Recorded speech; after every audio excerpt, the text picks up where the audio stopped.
Today I'm reviewing How to Teach Listening by J.J. Wilson, published by Pearson Education. So, if it's not already obvious, this is a book that I read for my professional development as an English teacher. That's English as a second language teacher living here in Vietnam.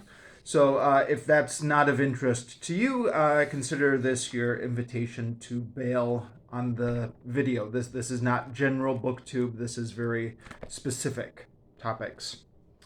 Okay, so if you're still here, this is part of the Pearson How to Teach series, which has a number of books about teaching various aspects of English as a second language, which in my experience are very popular books in staff rooms and language centers all over. I see these books quite frequently. Yeah.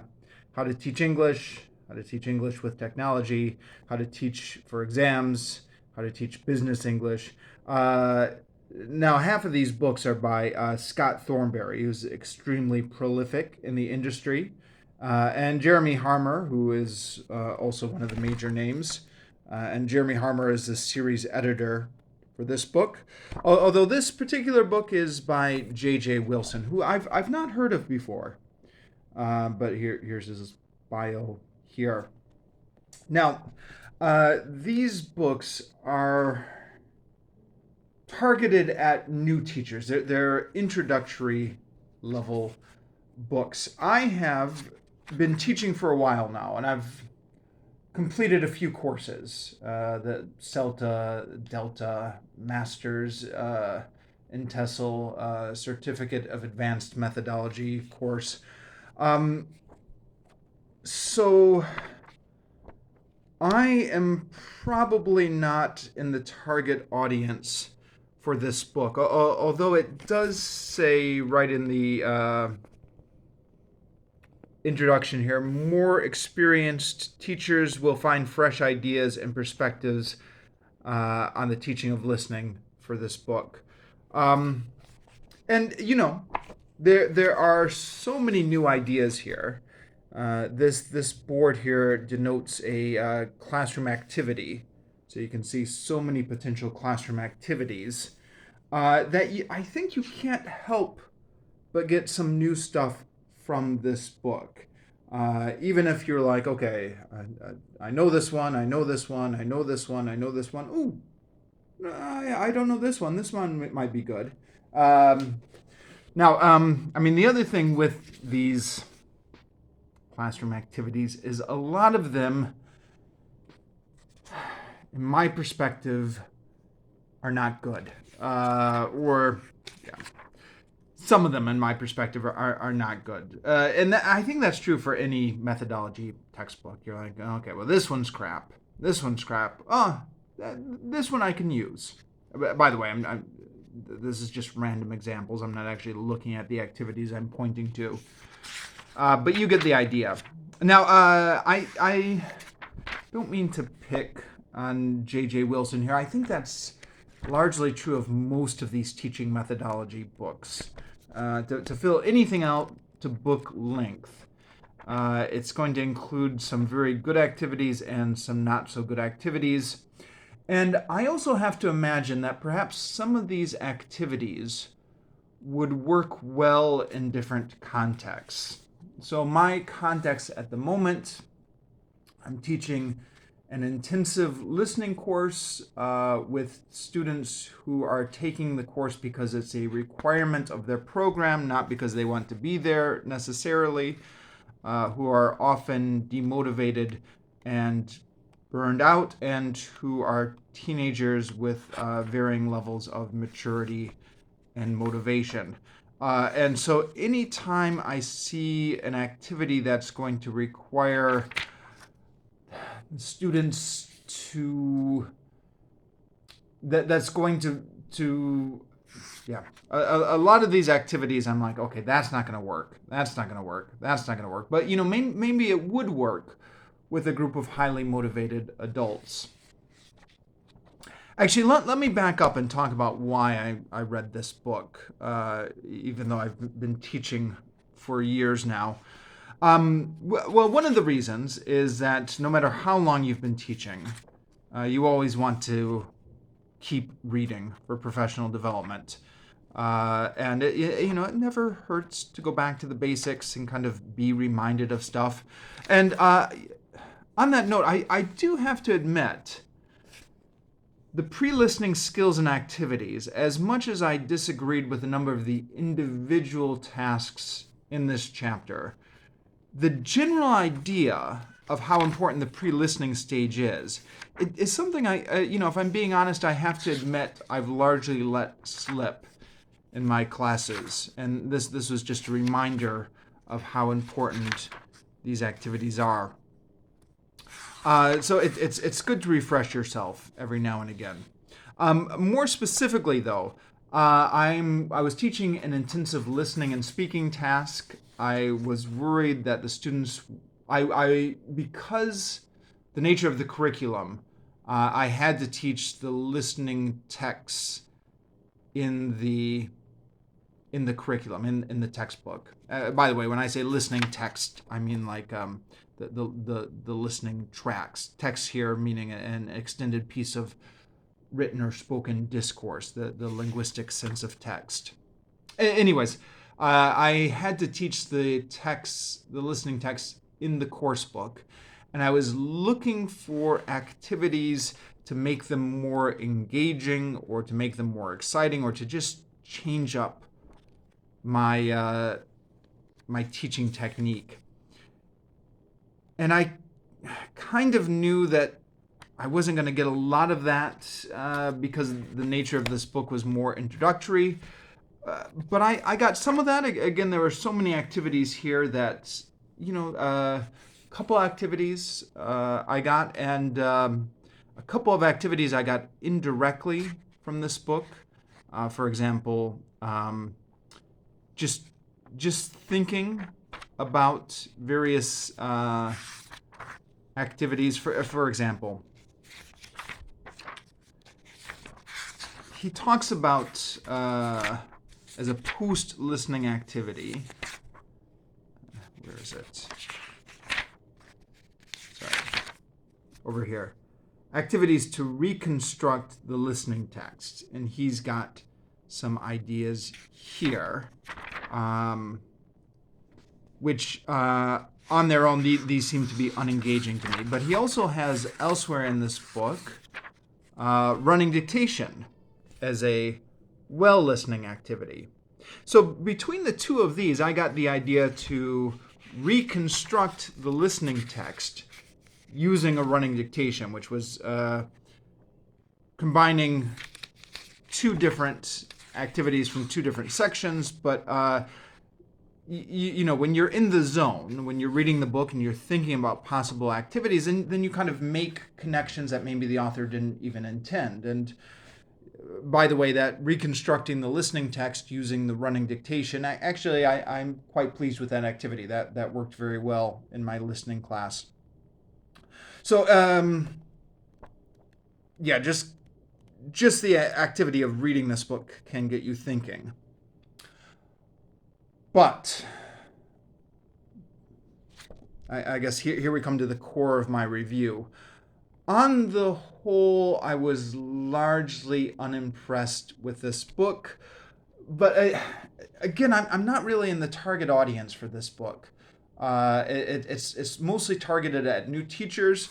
And I think, if you're if you've been teaching for a while and if you've read a number of methodology books like I have, then there's a lot of the same old here. Like bottom up versus top down approaches to listening. How many times have I heard that before? The communicative language teaching. Where does it go? It goes through the whole history of the field with the audiolingual approach, and it's in here somewhere. The natural approach and authenticity. Just kind of all the same old stuff that you've heard a million times before if you've been in this field for a while. But if you're a new teacher and this is all new to you, then maybe you would get a lot of stuff out of here.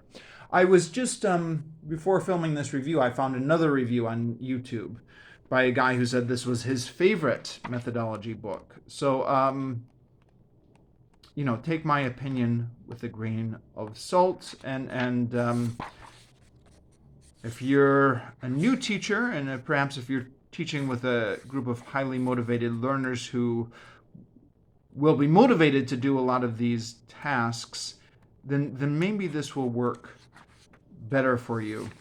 The book is, as far as I can figure out, published in 2008. It says 2012 here is the sixth impression, but that's still the same edition, right? They didn't change anything. There are other copyright dates here, but 2008 is the key date, right? Which was not that long ago, and yet the book is not that long ago to my, from my perspective at least. The older you get, the faster time goes by, and I am getting on a bit in years. But not that long ago from my perspective, and yet it is showing its age in a few different spots. The most noticeable is when the book is talking about where to get listening material from, and it's talking about storing them on cassettes, videos, and CDs, or storing worksheets, whereas everybody I know nowadays just stores everything in Google Drive, and nobody uses cassette tapes anymore, right? And well, I don't know, maybe some classrooms in some areas of the world. Now, to be fair to him, as he's writing this book, he realizes that he is right on the cusp of a revolution in content from the internet. So a couple times in this book, he says something like, at the time of writing, it makes it very clear the internet may well catch up soon. So he knows changes on the horizon, and he mentions that a couple times in the beginning of the book as well.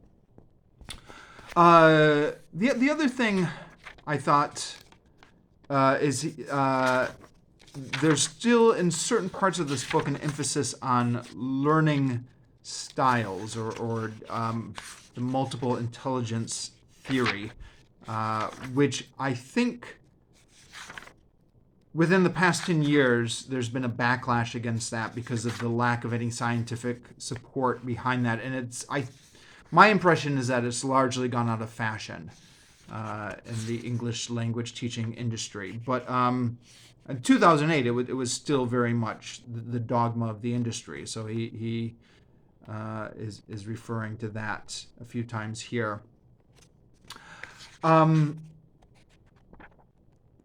The book is structured. Let's go over here. To after some general background, pre-listening skills and activities, well-listening skills and activities, and post-listening skills and activities, which is a classic way to style the lesson. The pre-listening stage, the well-listening stage, and the post-listening stage. But the individual ideas inside these chapters don't always work or aren't always that good. So for example, the pre-listening stage. Now, I mentioned earlier that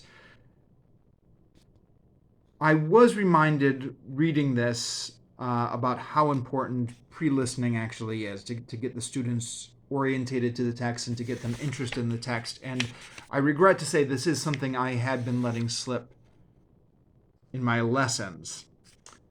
That being said, some of his pre-listening activities for activating schemata or predicting are, in my opinion, not very good.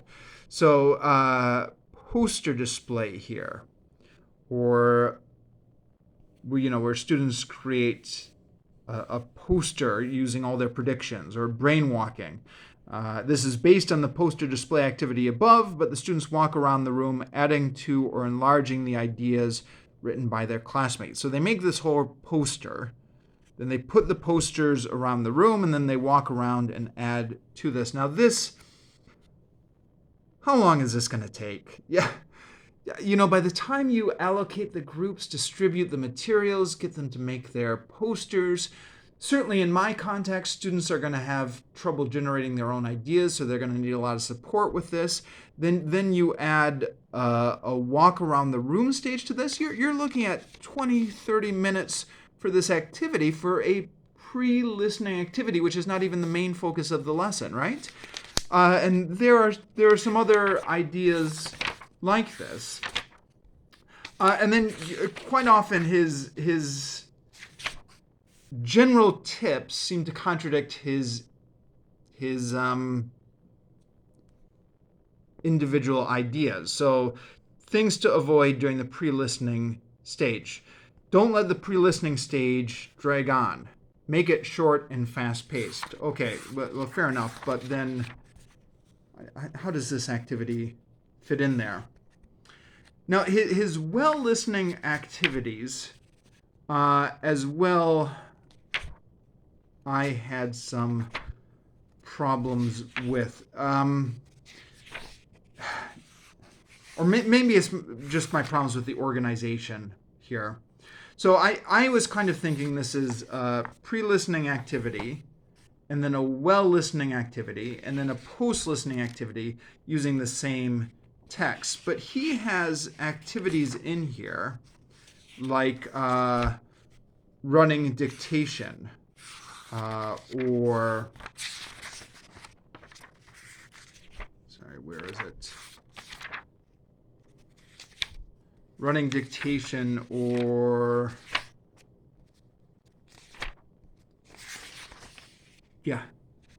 listen and do activities like change chairs if. Now, or Simon Says, right? So if you're familiar with ESL, you'll no doubt recognize these activities as classic classroom activities, and sometimes I don't even think of them as listening activities. Like I have to admit, running dictation I was using mainly as a way to focus the students' focus the students' attention on grammar or vocabulary points. But he points out here that this is actually a listening activity because students have to listen to each other while they do this. But these are not activities that are used. Change chairs is not an activity that's used to exploit an individual listening text. It doesn't fit in to an overall listening lesson with the pre, well, and post. It's just like another activity. So I'm reading through the well listening activities, and I'm hoping to get some activities that can help me stage my lessons better, and I get to change chairs, and I don't know. I think it's primarily an organizational quibble. I would have preferred that this be in a different section, being like other activities you can do that will enhance students' listening but won't be part of a properly staged lesson. That being said, to give credit where credit is due, I did get a couple good ideas out of here. Bingo, that worked relatively well. Where is...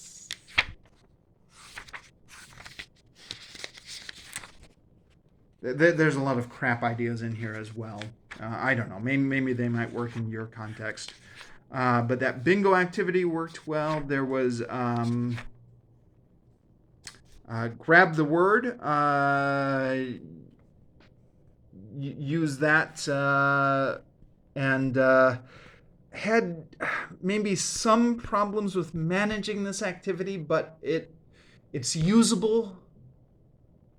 It's something that can be tried out in a normal listening lesson at the very least. So you do get some stuff from it. And then moving on to his listening in the wider context. Yeah, I was not overly impressed with the ideas here, for his ideas for exploiting songs, for example. Sing along, yeah, okay. Listen for pleasure, yeah. The activities in here aren't always great. Fill the gaps, well, that's the classic one, isn't it? And then he's got sections here on young learners and on English for specific purposes. But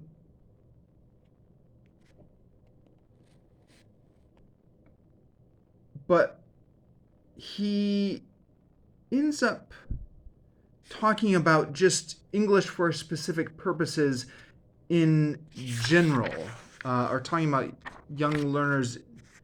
Well, yeah, English for specific purposes especially. I thought his section here on materials was not talking about listening per se. This was just talking about it in general.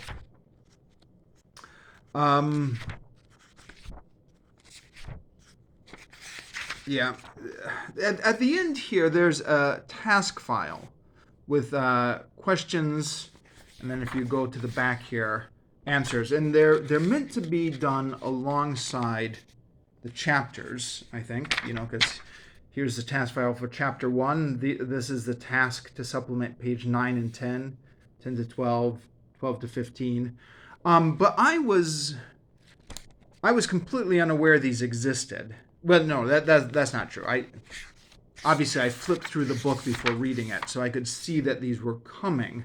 But I didn't realize until I got to them that they were so closely aligned with the pages. So maybe I should have been doing them while I was reading the book. But I don't think there's any indication in the book, in the introduction about how to use this book or something like that.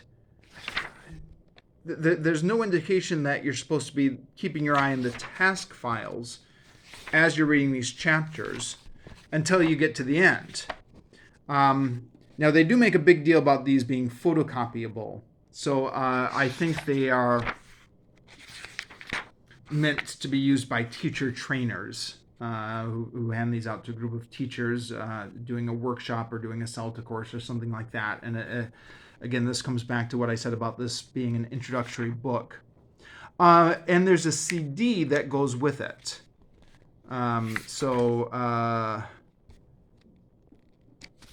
Listen to some students explaining their motives for studying English. Why do these students need to listen to English? So instead of just reading their files, you listen to it. Why?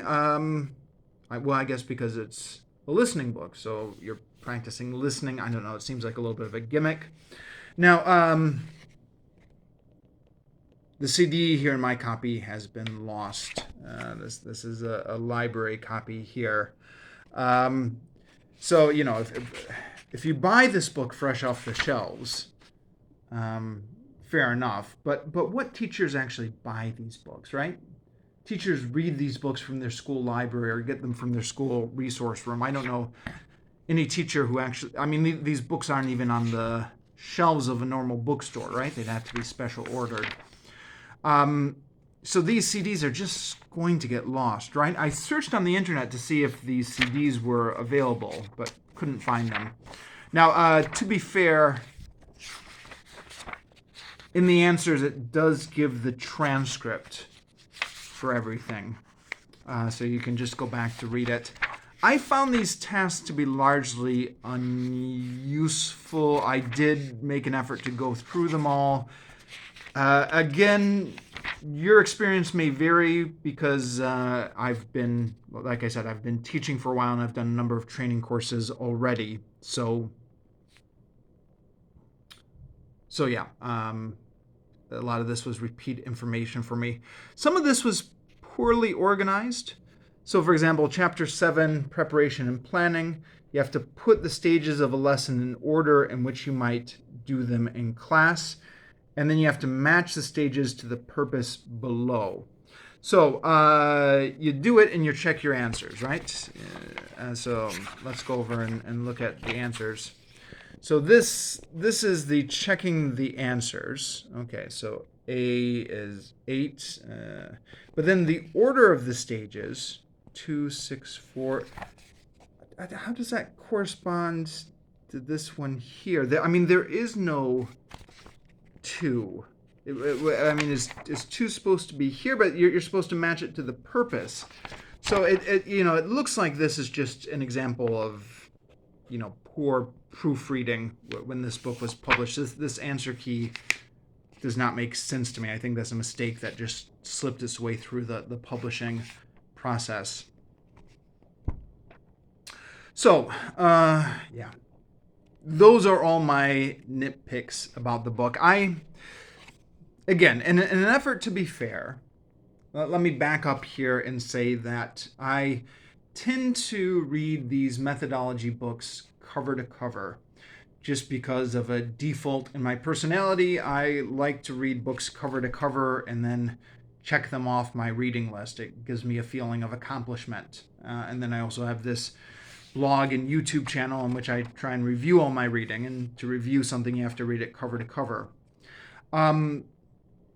Reading a methodology book like this cover to cover has the potential to annoy you. And if you look back at my other reviews of methodology books I've done, I quite often get annoyed by them because there's so much useless stuff in there. And you're probably not meant to read it cover to cover. You're probably supposed to find the sections which are relevant to you.